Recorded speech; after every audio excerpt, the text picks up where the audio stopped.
liava malalo amin'ny tompo ho amin'ny fanahinareo aneny fahasoavan'i Jesosy Kristy.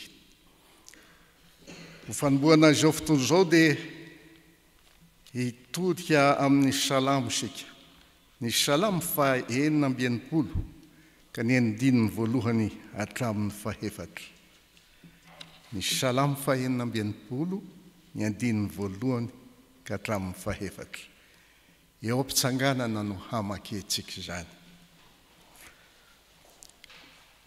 Amin'ny anaran'i Jesosy, miobio an'Andriamanitra ary tany rehetra, mankalaza ny voninahitry ny anarany, omeo voninahitra izy ho fiderahana azy. Lazao amin'Andriamanitra hoe, endre matahotra ny asanao, ny fahalebiazan'ny herinao, ny koizan'ny fahavalonao anao, ny tany rehetra hiakohaka eo anatrehanao ka hankalazanao, eny hankalaza ny anaranao izy. Amen. Olivavaka isika. Andriamanitra ray sy tomponay eo, endre ny hafalinay fa mbola omenao zao tombonandro ao ankehitriny, ahatongavana eto an-tranonao. Ny fomientanetany hafaliana mifanatrika aminao, Tompo, no ato anatinay ankehitriny, kanefa mahatsiaro koa zahay, fa olona tsy feno, olona tsy tomombana eo anatrehanao, ka mifona amin'ny haly mena rehetra izay eo anatinao. Handreny teninao ndray zahay ankehitriny, Tompo, dia ianao no hampiainy izay ny anatinay, ary fitaovanao mahomby hoentinay mamakivaky ny tontolo izay ametrahanao anay izany. Amin'ny anaranao Jesosy no anona ivavakay. Amen. Miara-mipetraka isika. Tonga amin'ny famakina ny mofinaina ankehitriny isika ry havana. Izany dia ho hitantsika ao amin'ny bokin'ny Apokalipsy, toko 2, ny 9:9 ka hatramin'ny 11:10. Izay mivaky toy izao amin'ny anaran'i Jesosy. Ary sorato amin'ny anjelin'ny fiangonana any Smirna, izao no lazainy voalohany sy ny farany, izay efa maty, nefa velona indray. Fantatro ny fahorinao sy ny fahatranao, nefa manan-karena ianao. Ary ny fitenenan-dratsy ataon'izay milaza ny tenany ho Jiosy, kanjo tsy izy, fa sinagogan'ny Satana. Asa matahotra izay efa hiaretanao, indro ny devoly efa hanao ny sasany aminareo ao an-tranomaizina, mba ho voazaha toetra ianareo, ary hanam-pahoriana hafoloana. Aoka mahatoky hatramin'ny fahafatesany ianao, dia omeko anao ny sato-boninahitra fiainana. Izay manantsofina, aoka izy hiaino izay lazainy fanahy amin'ny fiangonana, izay maharesy dia tsy ho simbany ny fahafatesana fahoro. Amen. Ray masino, manamasinana eo amin'ny fahamarinana, ny teninao amin'ny fahamarinana. Amen. Hivavaka isika vao hipetraka. Tompo, manoloana anay ny soratra masina, mirakitra indrindra ny fanambaranao, ary satria tsy efa nisain'olombelona ny amoaka ny hevitra zany, dia hombay ny fanainao masina izahay, hampianatra anay ny zavatra rehetra, hampitombo anay amin'ny fahalalana anao, nefa tsy ho fahalalana ihany, ka hijanona ho fahalalana, fa ho fahalalana tonga fiainana kosa. Mitenena ary Tompo fa voninkaino izahay mpanomponao. Amen. Manoana antsika anankiray amin'ireo taratasy nosoratana ho an'ny fiangonana 7 tany Azia Minora. Fiangonana tao Smirna. Vanim-potoana ny fanenjehana no nanoratana ny bokin'ny Apokalipsy mba ho fampahirezana indrindra ireo kristiana niara-ny aina tamin'izany.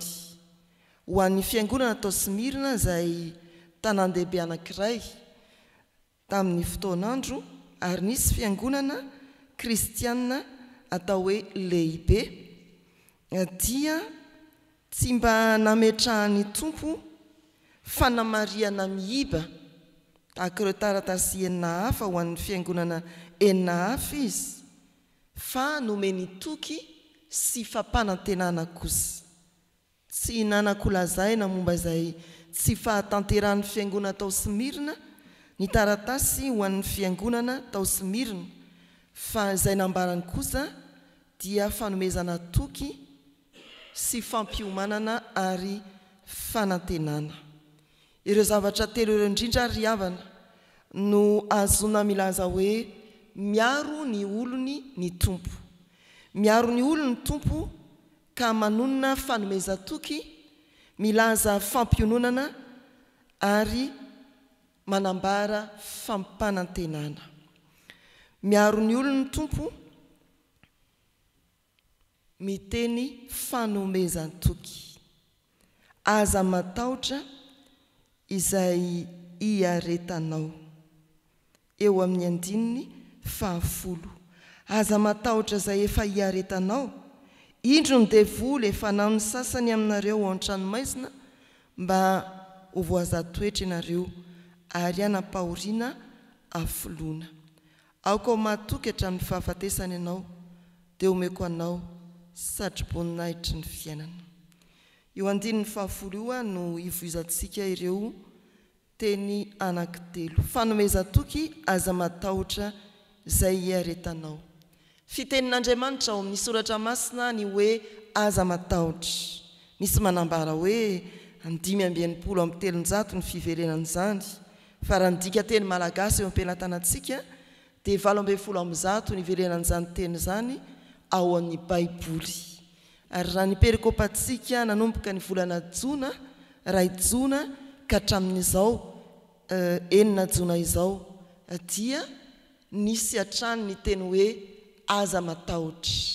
Fanomezan-toky ho an'ny fiangonana, endriky ny fampaherezana nefa koa milaza sahady ny toky ho fiarovana ny fiangonana izany. Fanomezan-toky amin'ny fiarovana ny fiangonana. Aza matahotra izay efa iaretanao.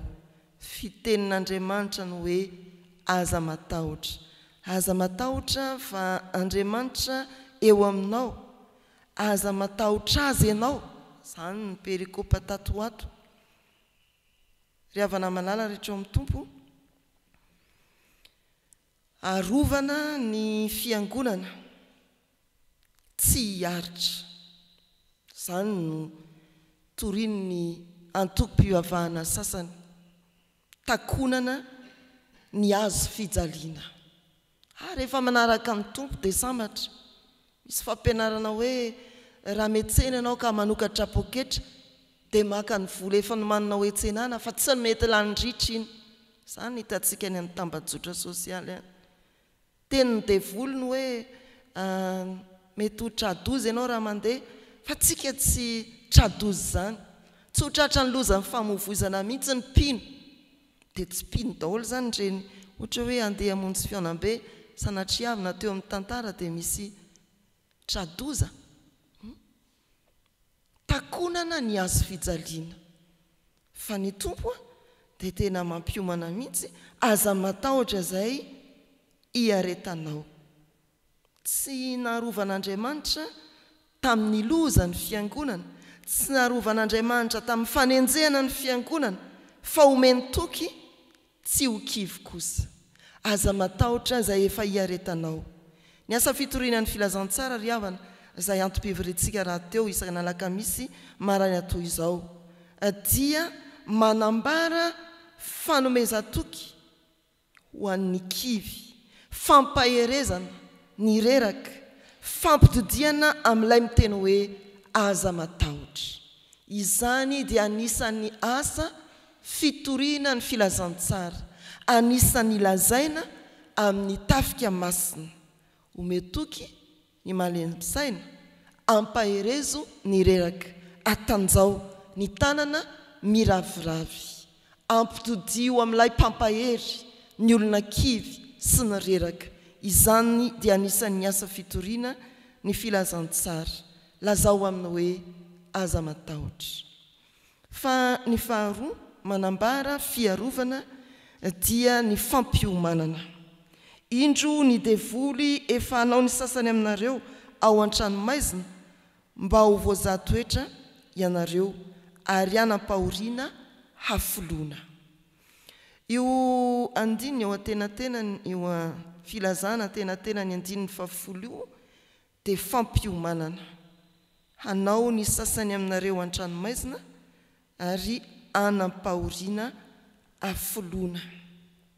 Mampiomana ny taratasy ho an'ny Simirina fa ho avy ny fanenjehana ahatonga ny mpino hatrany an-tranomaizina hiaretany fahoriana hafoloana.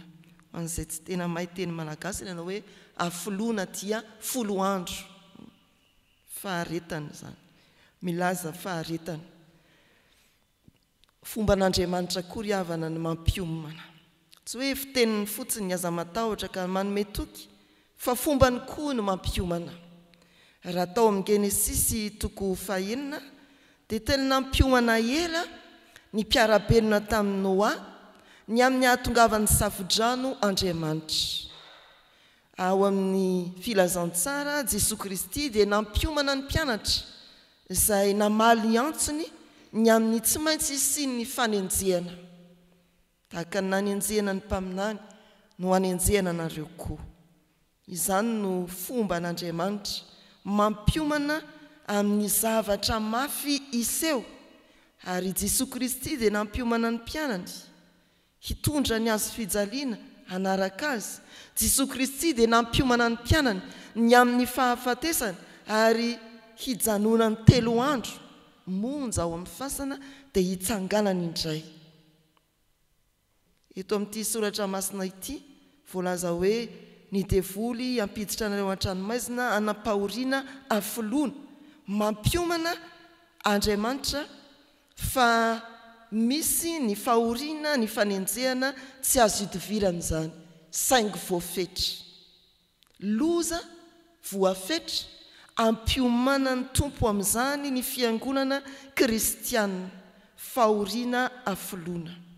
Taratra amin'ny soratra masina iombeny fa raha mamela ny devoly asa ka izatoetra ny mpanompony ny olony Andriamanitra dia voafetra zany. Tamin'ny Joba ohatra dia nambara ny tompo hoe ny ainy ihany no aza esorina voafetra zany. Ny Jesosy Kristy 3 andro ihany izy ny fasana voafetra zany.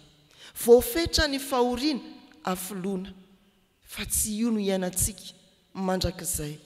Ny afatra fahatelo moa ny fampanantenana riavana. Ho ny fanentanana rehefa tonga ny fotoanany rivo-doza amina hoe izay tsara fiomanana tsy tapohin-doza. Izany no voizina rehefa tonga ny fotoanany rivo-doza ampiomanana amin'ny loza mitatao, loza manambana arakaraka ny filaharany fanomanana ny mpiarabelona hiatrika ny rivo-doza. Fa fomba n'Andriamanitra riavana ny mampiomana ny amin'ny zava hitranga tsy maintsy hiaretany fiangonana. Mampiomana amin'ny fahoriana tsy maintsy hiaretana Andriamanitra. Riavana malala mitory ny filazantsara isika fa ho an'ny fiangonana efa ao amin'Andriamanitra dia ilaina koa ny manao tafika masina anatiny ho fampiomanana ho fanambarana fa isy ny fahoriana be ary izany no lalana hidirana amin'ny fanjakan'Andriamanitra. Ho ny soratra masina tsy maintsy amin'ny fahoriana be no hidiranareo amin'ny fanjakan'Andriamanitra. Io riavana dia anisan'ny toro-teny banga fampianarana tsy lavorary eo anivon'ny fiangonana. Hany ka maro ireo kristianina rehefa tojo ny zavatsarotra sy ny fahoriana be dia miembotra ary tsy hita intsony ao amin'ny fiangonana. Rehefa tojo ny mafy ny fiangonana dia mialabala ny maro. Tsy natao, tsy voaomana hiaritra fahoriana ny fiangonana. Ny tena fiangonana riavana dia ny fiangonana mitsena ny toro-teny milaza fampiomanana fahoriana tsy maintsy hiaretana amin'ny teny mety mahazatra ny hafa hoe amen sy aleloia. Ny amen sy aleloia mety malaza ny akafany dia ny filazana hoe tsy ho banga ny poketranao, tsy ho foana ny kantonao any amin'ny banky, hitombo ny fiaranao. Tsy filazantsara zany. Ny tena filazantsara tsenaina amin'ny aleloia sy ny amen dia ny fampiomanana antsika hoe hiaritra ianao raha te hiditra amin'ny fanjakan'ny lanitra, miomana amin'ny fahoriana, miomana hiady, fa tsy hoe hiady ihany dia ho resy, voafetra ny ady. Ny afatra fahatelo indrindra dia iantsona antsika mpitory ny filazantsara mba hanambara fampanantenana, satroboninahitra fiainana. Tapany farany ny tiandiny fahafolo ry havana dia milaza manao hoe amin'ny anaran'ny tompo, aoka ho matokatra amin'ny fahafatesana ianao dia omeko anao ny satroboninahitra fiainana. Fanao an'Andriamanitra ny mampanantena ary mampanantena fandresena amin'ny ady izay tsy maintsy hatrehana. Hitantsika ao amin'ny soratra masina ireo teny fampanantenana napetrana teo an'ireny olona nantsony. Abrahama niainga tamin'ny tsy misy, nandao ny tanindrazana, ny ray aman-dreniny, ny fananana, nitondra ihany izy ampahany. Dia ahoana ny teny fampanantenana? Ho fitahiana, hitay anao sy hahatonga anao ho fitahiana ho an'ny firenena rehetra ao. Teny fampanantenana zany, fa fahoriana ny mbola niaretany Abrahama zany lalam-pitahiana zany, fa tsy vita mora. Efa nandalo mosary zany Abrahama zany dia nidina tany Egipta hitady sakafo. Fahoriana ny niaretany fa tsy tonga dia hoe tonga izy dia nitahiana, tsia. Teny fampanantenana izay ao amin'ny Kristy, izay maharitra hatramin'ny farany no vonjena. Ny filazantsara araka ny Matthieu no ahitantsika an'izany. Ary hitantsika eto amin'izao taratasy nosoratana ho an'ny fiangonana fito izao, teny fampanantenana ho an'izay maharesy. Dia ho tany saina vetivety zany amin'ny anaran'ny tompo. Ny izay maharesy voalohany dia ao amin'ny toko 2:7. Amin'ny anaran'ny tompo manao hoe izay maharesy dia avelako hinana avy amin'ny hazonaina izay eo amin'ny paradisa an'Andriamanitra. Ny toko 2:12 ato amin'ity perikopa ity manao hoe izay maharesy dia tsy ho simba ny fahafatesana 2. Ery amin'ny 7:17 ho an'ny Pergamosy, izay maharesy dia omeko mana miafina sady omeko vato fotsy, ary eo amin'ny vato dia misy anaram-baovao voasoratra izay tsy fantatr'olona afa-tsy izay mandray azy ihany. Ny taratasy ho an'ny fiangonana tao Tiatira, izay maharesy dia mitandrina ny asako ka mitandrina ny asako hatramin'ny farany, dia omeko fahefana amin'ny jentilisa. Ho an'ny Sardisy ao amin'ny toko 7:5, izay maharesy dia hitafy lamba fotsy tahaka ireo koa, ary tsy hamono ny anarany eo amin'ny boky ny fiainana tokoa aho, fa hanaiky ny anarany eo anatrehany draiko sy eo anatrehany anjeriny. Ho an'ny fiangonana tao Filadelfia, izay maharesy no ataoko andry eo amin'ny tempolin'Andriamanitra. Ho an'ny fiangonana tao Laodikia, izay maharesy dia avelako hiara-mipetraka amiko eo amin'ny seza fiandrianako. Izany no teny fampanantenana ary fomba an'Andriamanitra ry havana, ny manome teny fampanantenana ho an'ny olony, fiarovana izany. Fiarovana ny fanoloran-tenantsika izay tsy maintsy hiatrika ihany mba hivelona amin'ny fanantenana ka handroso hatrany hiandry ny fanatanterahana izany teny fikasana izany. Ry havana malala rehetra ao amin'ny tompo, indraindray ny mpitory filazantsara dia ambaran'ny olona hoe mampanantena tsy misy. Hatr'izay no dininy razana mandro ny epistily sasany dia mbola tsy tonga ihany ny tompo, fa aiza ny tompo hoe ho avy ny tompo ary ametraka antsika hiara-manam-boninahitra aminy. Ireo teny fikasana ho an'izay maharesy ny tany saina teo dia ho tanterahany amintsika avokoa.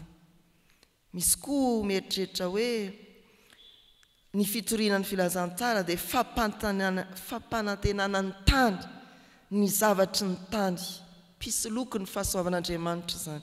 Fahasoavan'Andriamanitra tsy fampanantenana ny rentirentin'ny tany na ny fahombiazana eto amin'ity tany ity, ampahany kely fotsiny zany, raha tsy maintsy hotoriana, fa izay tsy maintsy lazai ny mpitory ny filazantsara dia ny fiarahana manam-boninahitra amin'Andriamanitra ao amin'ny fanjakany mandrakizay, ireo naharitra tamin'ny ady, ireo nandray ny fanomezan-toko hoe aza matahotra eo anoloan'ny sarotra, naharitra sy nahatoky hatramin'ny fahafatesana no mahazo ny satro-boninahitra fiainana. Torio ampanantenao fa raha mandray ny toky omen'Andriamanitra ny olona, raha tsara omana hiaritra fahoriana ny mpino dia omen'Andriamanitra satro-boninahitra fiainana. Mitory ny fandresena eo alohan'ny ady isika fiangonana fa tsy manao kobakambava ny hoe ny fiangonana tsy miatrika ady tia. Ny fiangonana dia miara-mila ny Kristy arotsaka isan'andro an-tany-piadiana. Mahereza ry havana, miaro ny olona ny tompo, manonona fanomezan-toky, miteny fampiomanana ary milaza fampanantenana ho antsika fiangonana izy. Ho an'Andriamanitra ny voninahitra. Amen. Hivavaka isika. Tompo, misaotra fa ampaherezinao izahay hitory marina ny filazantsara ka eo amin'izay misy fanenjehana tahaka ny fotoana nanoratana ny apokalipsy, dia eo indrindra ianao no manonona ny aza matahotra. Eo amin'izay misy fanenjehana dia ao indrindra ianao no mbola mampilaza fa tsy vita ny omaly ny olana sy ny fanenjehana, fa mbola isy ary hamafy kokoa azy zany. Eo amin'izay mampangovotra anay manoloana ny fiavian'ny farany, tsy maintsy aretana fahoriana mba hidirana amin'ny fanjakan'Andriamanitra. Dia amin'izany indrindra ianao no mampanantena ka miteny manao hoe aoka ho mahatoky hatramin'ny fahafatesana ianao, dia omeko anao ny satro-boninahitra fiainana. Omeo anay ny fanahy masina, andraisanay ny teny ho fiainanay, hampiorina anay amin'ny finoana ary hatsapanay ny hery ny fiarovanao Andriamanitra ao amin'izany teninao zany. Misaotra anao Tompo afaka mametraka eo am-pelantananao ny fiainan'ny fiangonana manerana ny tany amin'izao vanim-potoana sarotra izao izahay. Ampahery sy arovo ny fiangonanao mba hajoro araka ny filazantsara ny Kristy ilay maty sy nitsangana tamin'ny maty. Ampaherezo sy arovo ny fiangonanao amin'ny fampianaran-diso mialokaloka ao amin'ny soratra masina, kanefa mamilivily ny tena fahamarinany filazantsara. Ampaherezo sy arovy ny fiangonanao manoloana ny fahasarotan'ny fiainana ankehitriny, ny andavanandro, ny asa mandrara, ny fitadiavana azy, ny fiarovana ny fahamasinam-pitondran-tena. Ataovy mahajoro izahay sy ny taranakay ny ankonanay na iza ireo mpiara-manompo aminay. Io ny tontolo andronay Tompo efa nandaharanay ny fotoananay tsiraray avy. Anao ny fotoana, anao koa ny asa, irahanao izahay ho fahazavana sy fanasina dia tafiohery mba hatomombana ny zavatra rehetra araka ny sitraponao ary hampamirapiratra ny voninahitrao amin'izay ataonay. Fa ambiny koa izahay Tompo, ataovy tsapanay fa zanakao sy asan'ny tananao dia didinao ny momba anay rehetra. Ny firenenay dia apetraka eo ambany tana mahirinao mba ho arovanao ny amin'ny fandriampahalemana, mba ho arovanao amin'ny saina fetsifetsy samihafa ary tarihinao izotra ho amin'ny fahatanteran'ny teny manao hoe sambatra ny firenena izay manana ny Jehova ho Andriamanitra. Tsarovo ireo marary mpiara-mivavaka aminay na ray aman-dreny na zanak'izy ireny, misy fantatray misy tsy fantatray koa, vangio ka sy trano, ireo mana-manjo, ireo manana olana, ireo miatrika raharaha-pitsarana, ireo efa voazona ponja na miandry fitsarana na voapanga sy manefa sazy, nizanizy izy ireny, na fantatray na mpiara-benona aminay tsy fantatray fa hitanao. Dia ianao Tompo no hamangy azy ary tanteraka ny teninao koa manao hoe ao amin'izay misy ny fanahy no misy ny fahafahana. Raha eo zanakao izay ary faly mampiombona ny vavakay amin'ilay vavaka nampianarin'ny tompo manao hoe rainay izay ny an-danitra ho amasinina ane ny anaranao ho tonga ane ny fanjakanao atao ane ny sitraponao ety an-tany ho tahaka ny eny an-danitra meo anay an'io izay anina sahazao anay ary mamelany eloka hitahaka ny namelanay izay meloka taminay aza mitondra anay amin'ny pakapanahy manafahanay amin'ny ratsy anao ny fanjakana sy ny hery ary ny voninahitra mandrakizay. Amen. Mitsangana hijoro ho vavolombelona isika hanonona ny fanaikeam-pinoana laharana voalohany. Mino an'Andriamanitra ray tsy toa mpanao ny lanitra sy ny tany aho ary mino an' Jesosy Kristy zananahy tokana tompontsika izay nitorotoronina tamin'ny fanahy masina nateraky Maria Virjiny hijalana napaky Pontio Pilato nombona tamin'ny hazo fijaliana matika nalevina nidina tany amin'ny fiainatsita nitsangana tamin'ny maty tamin'ny andro fahatelo niakatra ho any an-danitra nipetraka eo kavanan'Andriamanitra ray tsy toa avy any avy tsara ny velona sy ny maty mino ny fanahy masina aho fiangonana masina maneran'izao tontolo izao fiombona ny olona masina ny famelan-keloka fitsangana ny tena maty ary ny fiainana mandrakizay. Amen. Raiso amin'ny finoana ho tanteraka aminareo ny tsodranotononona amin'ny anaran'ny tompo. Ary Andriamanitra ny fahasoavana rehetra izay efa niantso anareo ho any amin'ny voninahiny mandrakizay ao amin'ny Kristy rehefa niaritra fahoriana vetivety ianareo dia izy no hatanteraka sy ampiorina ary ampitoetra anareo. Amen.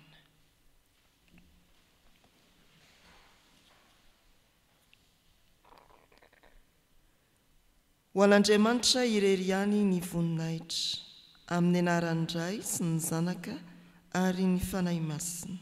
Amen.